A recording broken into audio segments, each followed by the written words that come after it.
Текебаевка кечөгүнүн жасалган чабуул мындан 1,5 жыл мурда 8 мартта аялдар маршын ушундай эле бет кап кийген жигиттер таратып жибергенге жана былтыр октябрда жаңы бийликти колдогон митингчилердин аракеттерине окшош. Анын артында кандай улуус маселени, саясий маселелерди дагы күч менен чечип салса болот деген ой жатат.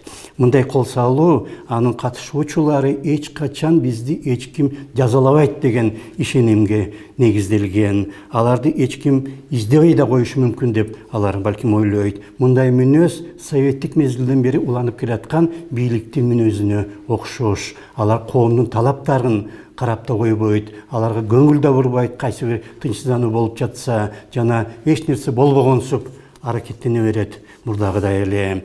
Эгер бийликтин ою түз болсо, эгер алар элдик ишенимге ээ болобуз десе, сөзсүз кол салгандарды таап, аларды уюштургандарды дагы таап, аларды жазалаш керек. Бийликтеги кээ бир адамдар бул провокация болгон, чагымчылык болгон деп айтат. Андай болсо ого өтер, ошондой чагымчыларды, аларды уюштурганды таап, элдин ишенимине ээ болуш керек.